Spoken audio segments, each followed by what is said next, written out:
할렐루야. 우리의 찬양을 우리 주님께서 기뻐 받으신 줄로 믿습니다.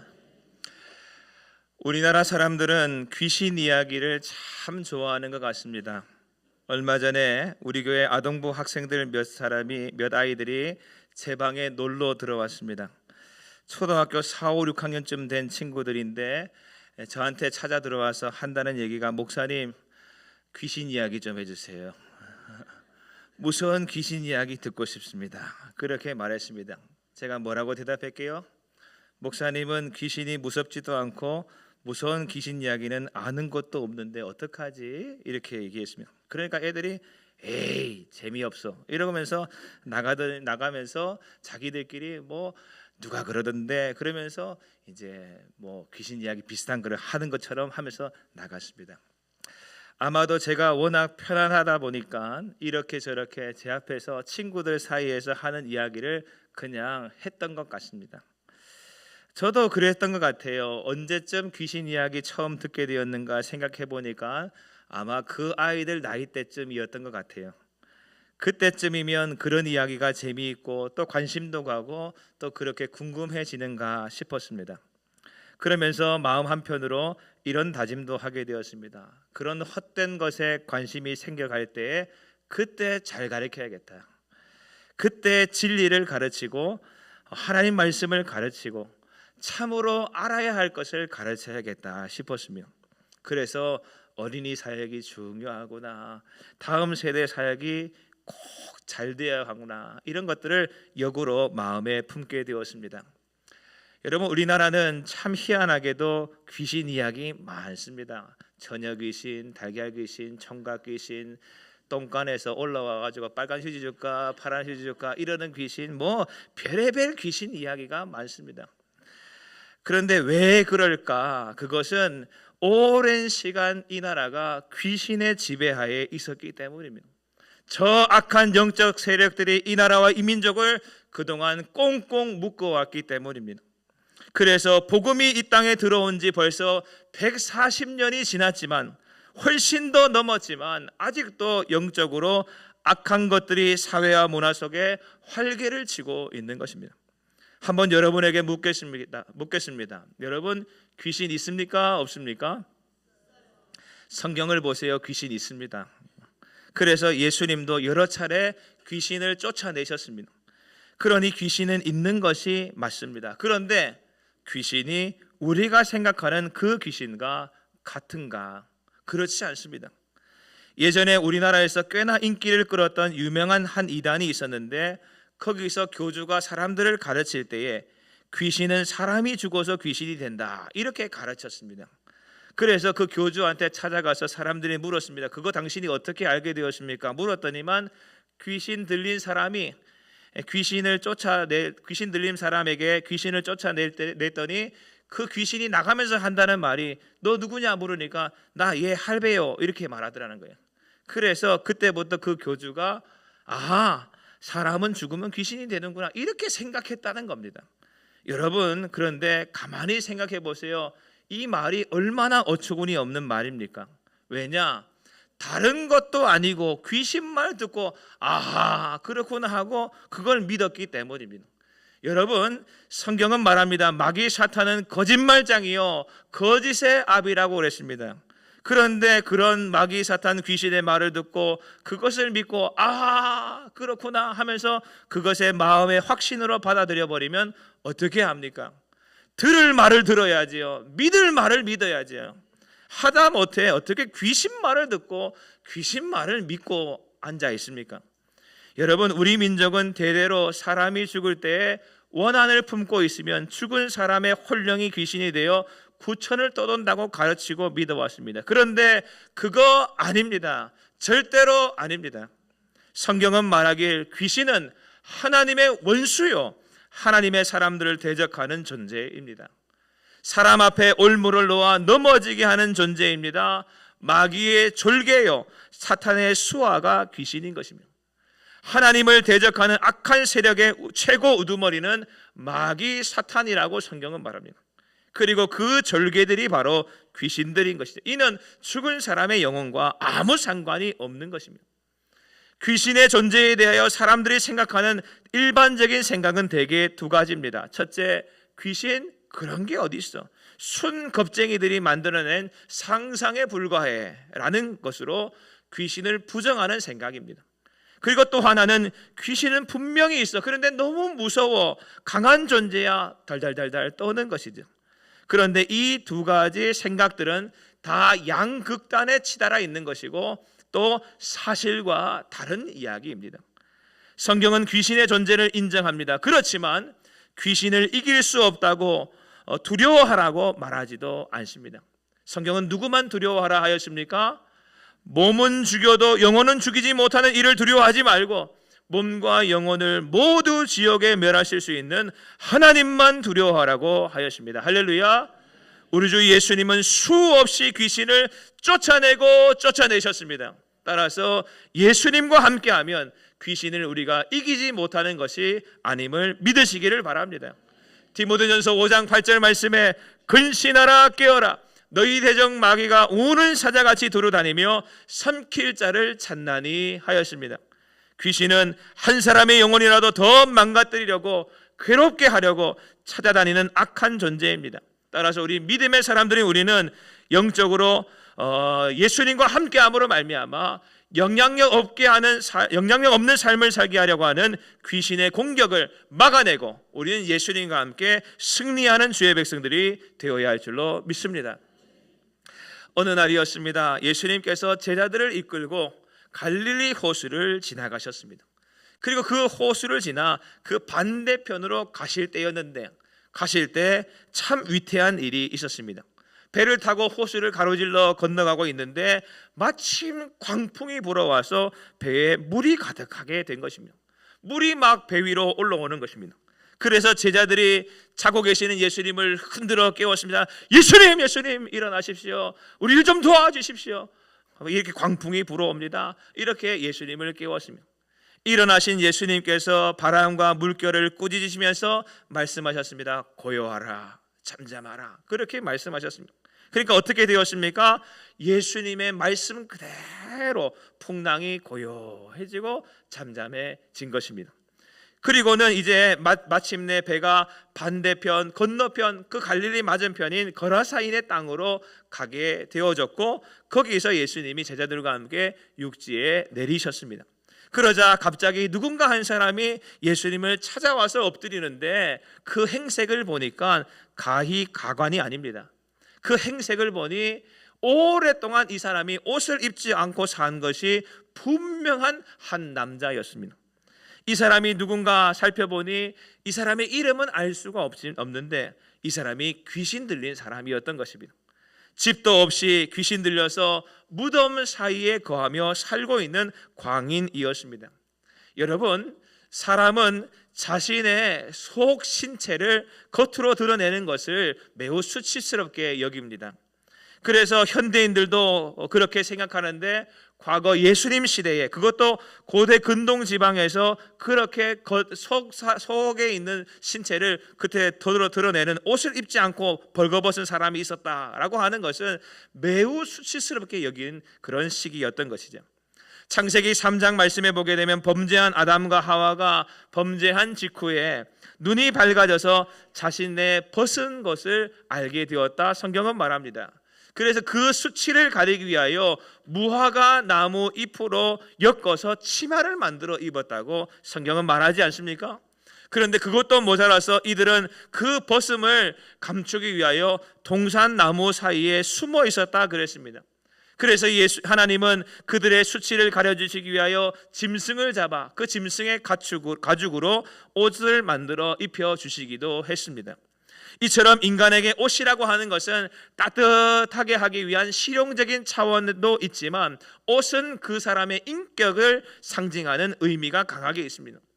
이런 의미로 볼 때 오늘날 사람들은 자꾸 벗어요. 이렇게 벗고 이렇게 벗고 이렇게 벗고 이렇게 자꾸 벗는 걸 좋아하는데 자꾸 그렇게 신체를 노출하는 범위가 극대화져 가는 것을 보면 이 시대가 수치를 수치로 여길 줄 모르는 시대요, 귀신과 사탄에 사로잡혀 있는 세대라고 하는 것을 말씀이 반영해주고 있다라는 것을 깨달을 수 있습니다. 여하튼 오늘 말씀에 이 사람은 오랫동안 옷을 입지 않고 벗은 몸으로 살아왔다고 성경은 말하고, 그렇게 무덤 사이에 거하고 살았다고 하는 것은 그만큼 수치를 모르는 인생이었고 인간다운 삶을 그가 살지 못하고 있었다라고 하는 것을 말해주고 있습니다. 그런데 여기서 우리가 주목해 볼 것이 있습니다. 오늘 말씀에 나오는 이 거라사의 광인, 이 사람만 이러한 인생을 살았던 사람인가라는 것입니다. 이 사람만 그런 불쌍한 인생이었는가라는 것입니다. 우리 모두가 다 사실은 오늘날 이 시대를 살아가는 우리 모두가 다, 저와 여러분 모두가 다 이런 인생을 살고 있지는 않는가라는 것이죠. 불쌍한 사람, 수치를 모르는 사람, 하나님 앞에서 벌거벗은 자와 같은 존재임에도 불구하고 그 벌거벗은 것을 모르는 그런 인생이 아니냐라는 것이죠. 여러분, 하나님께서 보내신 예수 그리스도를 모르고 사는 사람은 예수 그리스도로 옷 입은 사람이 아니고 그는 영적으로 벌거벗은 사람과 꼭 같습니다. 오늘 말씀에 이 사람과 다를 바 없는 것이죠. 우리는 아무리 겉으로 화려한 옷을 입고 이렇게 저렇게 치장을 하고 다듬어도 하나님은 우리의 속 사람을 보십니다. 할렐루야. 겉사람이 아닌 속 사람을 보십니다. 겉모습이 아닌 영혼을 보십니다. 그리고 하나님께서 보실 때 우리는 다 발가벗은 자처럼 그 앞에 서게 되는 것입니다. 사람은 사람의 겉모습만 보기 때문에 육신의 옷만 잘 갖춰 입으면 그럴듯해 보입니다. 하지만 하나님은 다 아시는 것입니다. 그러므로 인간이 죄로 더럽혀진 영혼의 수치를 가리기 위해서는 반드시 영혼의 옷을 입어야 합니다. 할렐루야. 아무리 화려하고 값비싼 의복으로 몸을 치장했다 할지라도 영혼의 옷을 입지 않으면 그 역시 하나님 앞에서 귀신 들려 벌거벗은 자와 다름이 없는 것입니다. 따라서 성경은 요한계시록 3장 18절 말씀에 흰 옷을 사서 입어 벌거벗은 수치를 보이지 않게 하라, 그렇게 촉구하고 있는 것입니다. 우리에게 흰 옷은 예수 그리스도를 말미암은 의의 옷인 줄로 믿으시기를 바랍니다. 이 영혼의 옷, 의의 옷은 예수 그리스도를 믿을 때 입을 수가 있습니다. 하나님은 우리의 수치를 가려주시기 위하여 친히 예수 그리스도를 이 땅에 보내주셨고 예수님의 십자가 희생을 통하여 그 옷이 우리의 옷이 되게 하셨습니다. 따라서 이 옷을 입기 위하여 우리는 다른 노력할 필요가 없습니다. 오직 예수 믿기로 작정하고 예수님을 영접하면 되는 것입니다. 할렐루야. 갈라디아서 3장 27절 말씀에 성경은 이렇게 말합니다. 읽어드리겠습니다. 누구든지 그리스도와 합하기 위하여 세례를 받은 자는 그리스도로 옷 입었느니라. 아멘. 따라하겠습니다. 누구든지 그리스도와 합하기 위하여 세례를 받은 자는 그리스도로 옷 입었느니라. 할렐루야. 아멘. 그런데 여러분, 이 귀신 들린 사람이 옷도 오랫동안 입지 않고 수치스럽게 살았는데 철저하게 버려진 인생을 살던 사람이 예수님 앞으로 나아왔습니다. 여러분, 예수님이 지금 여기 왜 와 계신 것입니까? 여러분, 설교를 시작할 때도 말씀드렸다시피 예수님은 갈릴리 호수 맞은편에서 일부러 배를 타고 예수님은 거라사인의 땅으로 찾아오셨습니다. 오실 때 갑자기 광풍이 불어 배에 물도 가득하게 되었습니다. 제자들이 두려워 떨기까지 했습니다. 예수님, 우리가 죽게 되었습니다. 일어나 주십시오. 이 문제를 해결해 주십시오. 이렇게 예수님께 제자들이 외치기까지 했습니다. 여러분, 이 제자들 중에는 갈릴리 호수에서 지난 몇십 년간 물고기 잡는 일을 했던 어부들도 상당수 있었습니다. 그런데 그런 제자들이 예수님께 외칠 정도가 되었으니 그 광풍이 얼마나 대단한 것이었겠습니까? 그토록 예수님이 거라사인의 땅에 가시지 못하도록 막는 세력도 있었던 것이죠. 그런데 예수님은 마침내 거기까지 가셨습니다. 바람과 물결을 꾸짖으시며까지 고요하게 하시면서까지 그곳으로 가셨습니다. 왜 가셨는가? 거기 예수님이 너무나 만나고 싶으셨던 한 사람이 있었기 때문입니다. 예수님은 그 한 사람을 위하여 거라사인의 땅까지 그 광풍을 다 물리치고 가셨다라는 것이죠. 여러분, 오늘도 예수님은 우리 각자에게 찾아오시는 하나님이십니다. 할렐루야.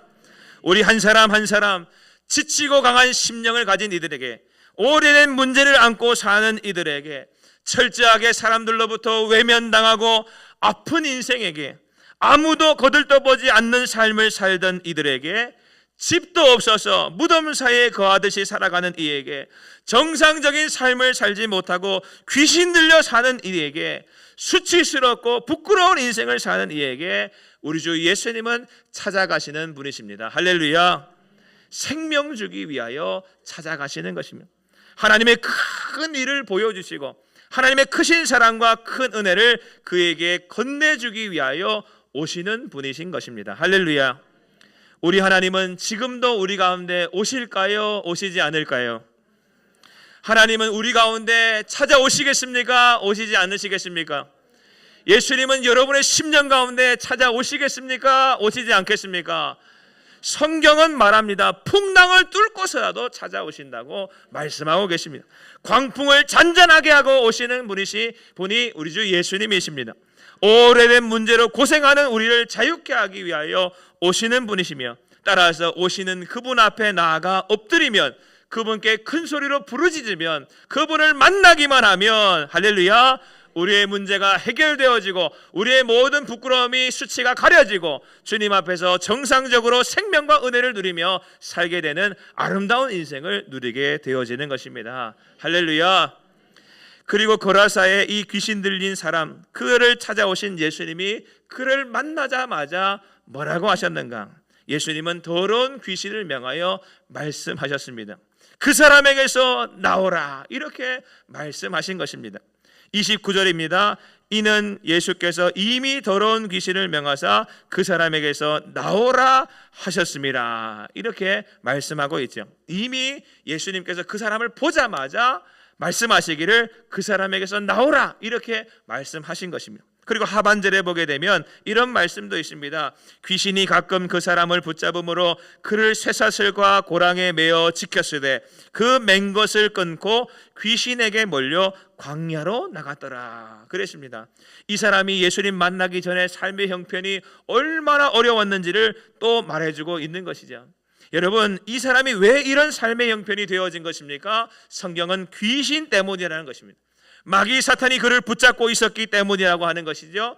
결국 이 사람이 이렇게 철저하게, 처절하게, 고통스럽게 인생을 살아왔던 까닭은 그 더러운 귀신이 그를 묶고 있었기 때문이다, 결박하고 있었기 때문이다, 이렇게 말하고 있습니다. 그런데 우리 주 예수님은 거라사로 가시자마자 이 불쌍한 사람을 만나셨고, 이 불쌍한 사람을 만나시자마자 그 인생을 묶고 있던 결박을 풀어주셨습니다. 귀신을 명하여서 그 인생 가운데서 떠나도록 명령하신 것입니다. 그러자 어떻게 되었습니까? 예수님이 명하시는데 떠나갈 수밖에 없습니다. 귀신은 떠나가는 것입니다. 할렐루야. 33절 말씀에 보게 되면 귀신들이 그 사람에게서 나와 돼지에게로 들어가니 그 때가 비탈로 내리다라 호수에 들어가 몰사하거늘 그랬습니다. 여러분, 이 말씀을 보면 알 수 있습니다. 결국엔 다 나오는 것입니다. 예수님 만나면, 예수님 명하시면 다 떠나가는 것입니다. 그리고 돼지에게로 들어가서 결국 다 몰사했다고 했는데 귀신의 목적을 알게 됩니다. 마귀 귀신은, 마귀 사탄은 죽음과 저주로 모든 생명을 끌어내려 죽이고자 하는 것에 목적이 있습니다. 그 일을 하려고 힘쓰는 것이 마귀라는 것을 알게 되지요. 그러나 우리 주 예수님은 어떤 분이십니까? 우리를 살리고 그 모든 결박에서부터 우리를 자유하게 하고 풀어주시려고 찾아오시는 하나님이신 것입니다. 할렐루야. 따라서 우리는 귀신을 따르면 안 되고 귀신을 쫓아가면 안 되고 예수님을 믿고 예수님을 따라야 하는 줄로 믿으시기를 바랍니다.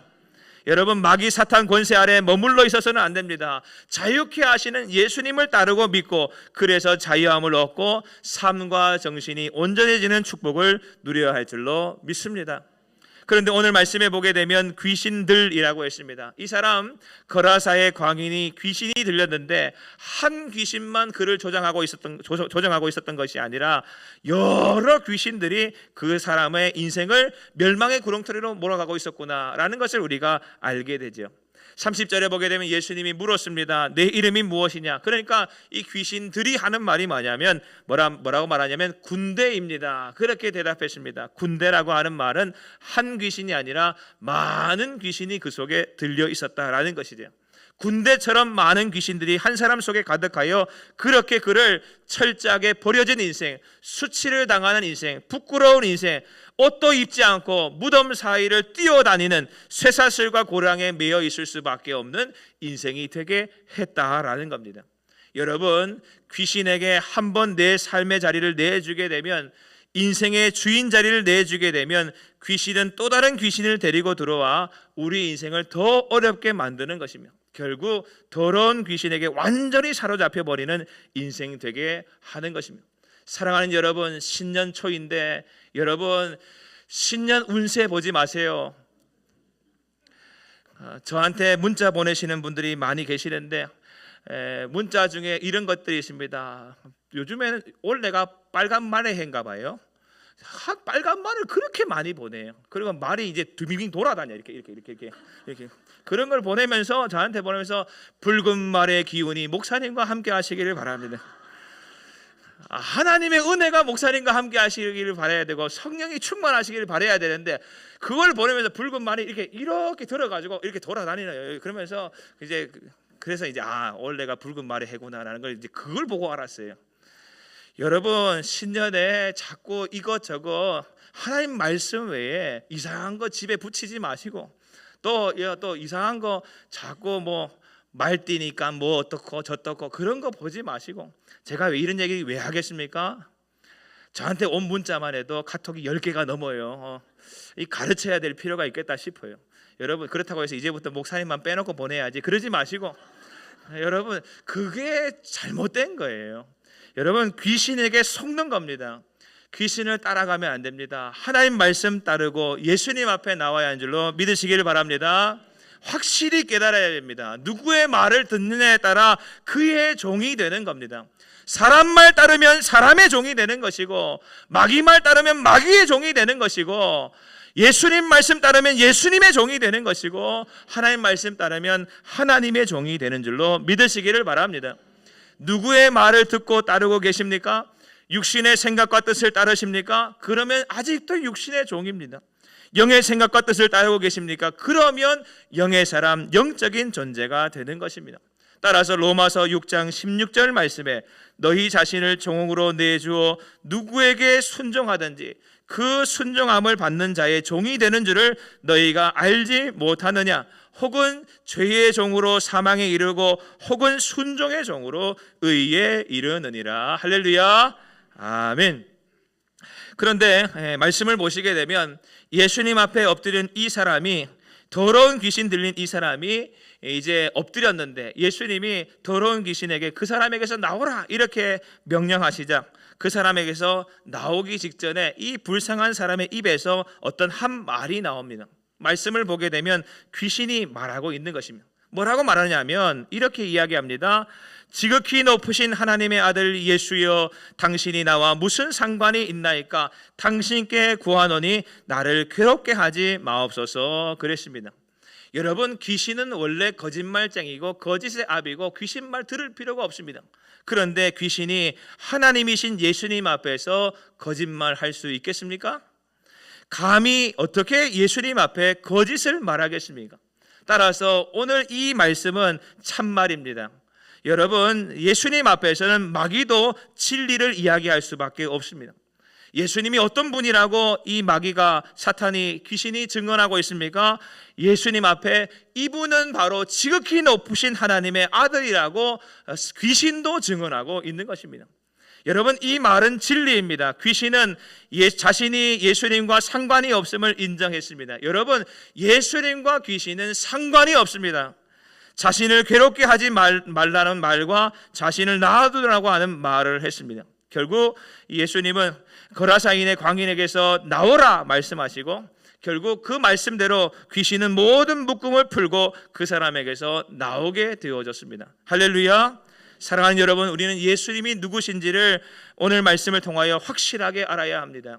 바람과 파도와 풍랑과 물결조차 잔잔하게 하시는 말씀 한마디로 그렇게 만드실 수 있는 바람과 물과 명하여 순종하게 하시는 하나님이 바로 예수님이요, 따라서 피조물까지도 예수님 앞에 순복하고 그 앞에 무릎을 꿇는 그런 능력의 하나님이 예수님이라는 것을 성경 본문 말씀은 오늘 말씀 바로 앞에서 이미 말했습니다. 예수님이 하나님이요 곧 천지 만물을 지으시고 주관하시는 분이라는 것을 오늘 말씀이 말했습니다. 그런데 그것만이 아니라 오늘 우리가 읽은 이 말씀 본문을 보게 되면 수천의 귀신들, 많은 군대 귀신들조차도 이길 수 없는 권능을 가지신 분이 예수님이요, 그 말씀에 복종하여 모든 묶음을 풀고 떠날 수밖에 없는 권능의 하나님이 예수님이며, 그분 앞에 무릎 꿇고 엎드려야 하는 능력의 하나님이 예수님이라고 성경은 이야기하고 있는 것입니다. 거기에 더하여 예수님은 지극히 높으신 하나님의 아들이심을 저 악한 영인 마귀 사탄 귀신조차도 인정하고 시인하고 있다고 성경이 말하고 있는 것이죠. 여러분, 우리 주 예수님은 하나님의 아들로서 완전한 하나님의 아들이신 줄로 믿으시기를 바랍니다. 하나님의 아들이라고 하는 표현은 예수님의 특성을 잘 설명해 주고 있는 표현입니다. 예수님은 하나님의 은혜와 진리가 풍성한 하나님이시며 하나님의 영광을 지니신 분으로 지극히 높으신 하나님 그분입니다. 여러분, 하나님은 눈에 보이는 모든 것과 보이지 않는 모든 것을 전부 창조하셨고 예수님도 그러합니다. 그리고 모든 것들을 자기의 계획대로 이루시는 분이십니다. 따라서 세상 모든 것들은 그분 앞에 머리를 숙이고 엎드려야 하는 것입니다. 그래서 귀신들조차도 예수님 앞에 나와 감히 대적할 마음을 품지 못하고 그 발 앞에 엎드려 간구하고 그 명령에 굴복하는 것입니다. 사랑하는 여러분, 오늘은 광고 때도 말씀드렸다시피 우리 주님 수세 받으신 수세주일입니다. 세례 받으신 날을 기념하는 절기인 것이죠. 예수님 세례 받으실 때에도 어떤 일이 있었습니까? 누가복음 3장 21절에서 22절에 보게 되면 백성이 다 세례를 받을 때 예수도 세례를 받으시고 기도하실 때 하늘이 열리며 성령이 비둘기 같은 형체로 그의 위에 강림하시더니 하늘로부터 소리가 나기를 너는 내 사랑하는 아들이라 내가 너를 기뻐하노라 하시니라 그랬습니다. 여러분, 세례 받으실 때, 예수님 세례 받으실 때 하늘이 열렸고 성령이 비둘기같이 강림하시며 하늘로부터 음성이 들려왔는데 그 소리는 하나님의 음성으로서 예수님이 바로 하나님의 아들이라는 것을 증언하는 소리였습니다. 여러분, 하나님의 아들이라고 하는 말은 예수님이 하나님으로서 하나님과 똑같은 능력과 권위와 위치와 힘을 지니신 하나님 그분이라고 하는 말인 것입니다. 이것을 마귀도 귀신도 인정하고 있는 것입니다. 사랑하는 여러분, 우리는 예수님을 믿어야 합니다. 할렐루야. 우리는 아들이신 하나님의 아들이신 예수님을 받아들여야 합니다. 저 바람과 물결과 피조물도 바람과 물결도 잔잔하게 하시는 피조물조차도 그 앞에 굴복하는 하나님의 아들이신 예수님을 믿어야 하고 저 귀신조차도 두려워 떠는 전능하신 하나님의 아들이신 예수님을 믿음으로 말미암아 생명과 구원의 은총을 입어야 하는 줄로 믿습니다. 할렐루야. 그래서 요한일서 5장 12절 말씀, 요한일서 5장 12절 말씀에 이런 말씀이 있습니다. 아들이 있는 자에게는 생명이 있고 하나님의 아들이 없는 자에게는 생명이 없느니라. 아멘. 따라하겠습니다. 아들이 있는 자에게는 생명이 있고 하나님의 아들이 없는 자에게는 생명이 없느니라. 여러분, 이게 아들 낳아야 복 받는다 이런 뜻입니까? 아닙니다. 그러면 저는 큰일 납니다. 저는 딸이 셋입니다. 그런 게 아니고 하나님의 아들이신 예수님을 영접하는 그 사람만 복을 누리고 할렐루야 영원한 생명을 얻게 되며 예수 믿지 않고 영접하지 않으면 생명이 없고 멸망과 저주 가운데 살아가는 인생으로 끝마치게 된다는 것을 성경이 말하고 있는 것이죠. 아들이 있는 자에게는 생명이 있고 아들이 없는 자, 하나님의 아들이 없는 자에게는 생명이 없느니라. 어디에 나옵니까? 말씀이 요한일서 5장 12절 말씀. 요게 주소예요. 주소.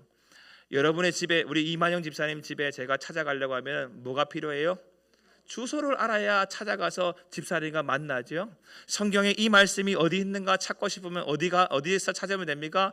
요한일서 5장 12절 주소도 알아야, 그래야 말씀을 알고 싶을 때 알 수가 있어요. 그래서 요한일서 5장 12절 요게 주소구나. 그래, 아들이 있는 자에게는 생명이 있고 하나님의 아들이 없는 자에게는 생명이 없느니라. 하나님의 아들이신 예수님을 믿을 때 우리 안에 생명이 나타난다. 이것을 믿는 우리가 되어야 할 줄로 믿습니다. 사도 요한은 말하기를 요한복음 17장 3절에서도 이렇게 말했습니다. 영생은 곧 유일하신 참 하나님과 그가 보내신 자 예수 그리스도를 아는 것이니라 그랬습니다. 여러분, 인간이 이 세상을 살아가는데 꼭 필요한 지식은 하나입니다.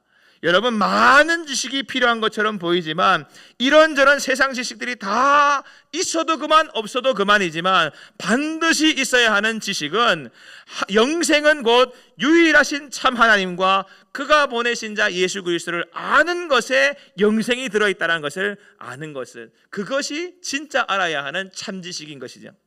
여러분, 하나님을 아는 지식이 있으시게 되기를 바랍니다. 또 우리 주 예수님을 아는 지식이 풍성하게 되시기를 바랍니다. 여러분, 하나님을 아는 지식과 예수님을 아는 지식은 분리된 두 지식이 아니라 하나의 지식입니다. 하나의 알미입니다. 유일하신 하나님을 아는 길은 오직 그가 보내신 예수 그리스도를 믿는 것밖에 없기 때문에 그렇습니다. 그리스도가 누군지를 알면 그는 하나님 아버지를 알게 되어져 있습니다. 같은 지식인 것이죠. 그래서 예수님은 요한복음 14장에 빌립에게 말씀하시기를 나를 본 자는 아버지를 보았다 이렇게 말씀하시기도 한 것입니다. 어떤 사람들은 예수님을 압니다. 그런데 도덕적인 성인으로 압니다. 4대 성인 중에 한 분 아니냐라는 것이죠. 그러나 그것은 예수님을 잘 모르고 있는 것과 같은 것입니다. 예수님을 나를 위한 구원의 주로 그리스도로 아는 것만이 우리에게 생명을 주는 능력의 지식이 되는 것입니다. 예수님은 하나님의 신성과 성품을 가지신 하나님이요 또 우리처럼 되신 인간이 되신 하나님이신 것입니다. 따라서 예수님의 권능을 맛본 사람들만이 예수님을 통하여 구원을 얻게 되는 것입니다. 저는 오늘 이 말씀을 통하여 여러분에게 이런 말씀 드리고 싶습니다. 여러분, 아직까지 예수님을 영접하지 못하신 분이 계십니까? 아직까지 내가 교회에 왔다 갔다 하기는 하지만 예수님을 영접하지 못하고 그렇게 왔다 갔다 세월이 10년, 20년, 30년 된 분도 있을 수도 있습니다. 사람들은 모르지요.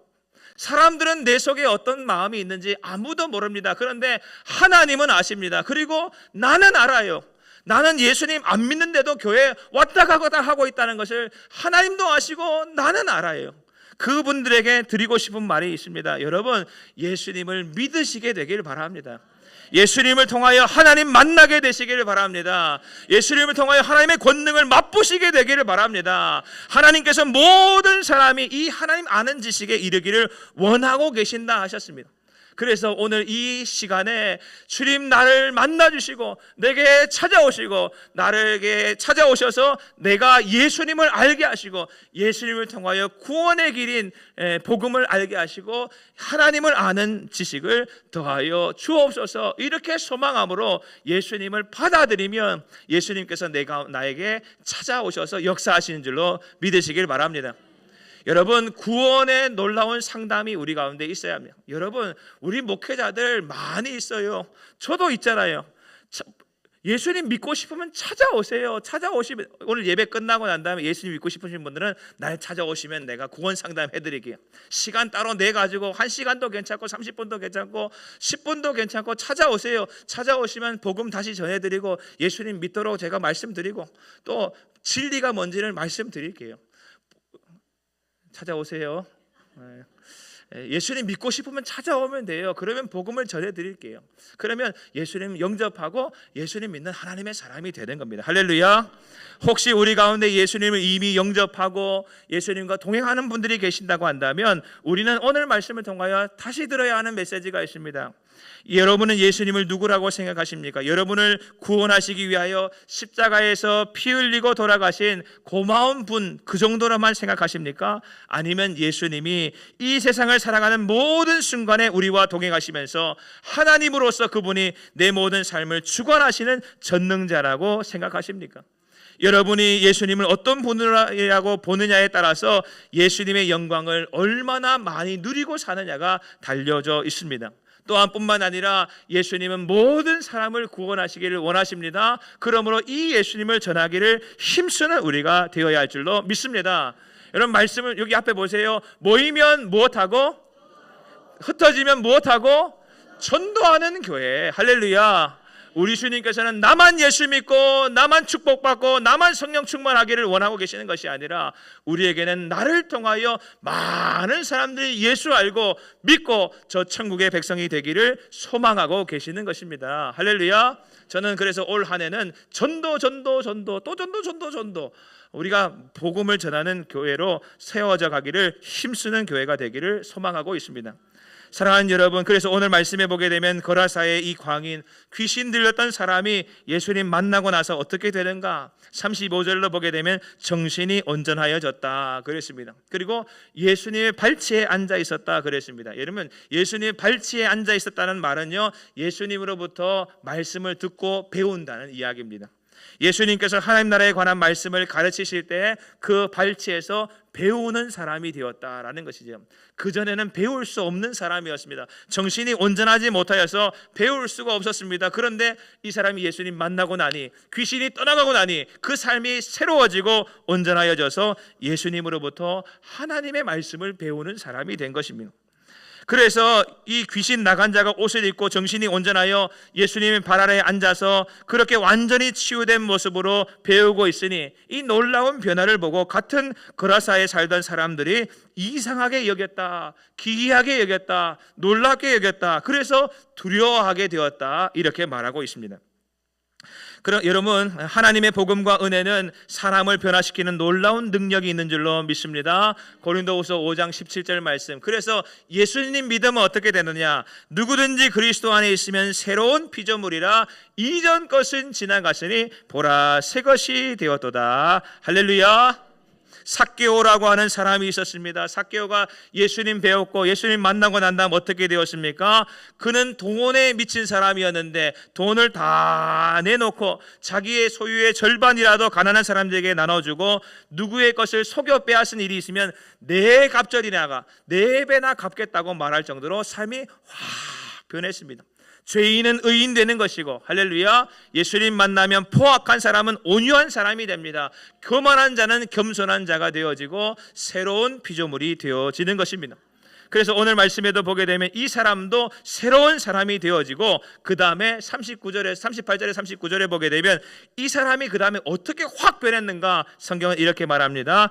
귀신 나간 사람이 함께 있기를 구하였으나 예수께서 그를 보내시며 이르시되, 예수님 따르는 인생으로 바뀌게 되었습니다. 그리고 39절에 보게 되면 집으로 돌아가 하나님이 내게 어떻게 큰 일을 행하셨는지를 말하라 하시니 그가 가서 예수께서 자기에게 어떻게 큰 일을 행하셨는지를 온 성내에 전파하니라 그랬습니다. 할렐루야.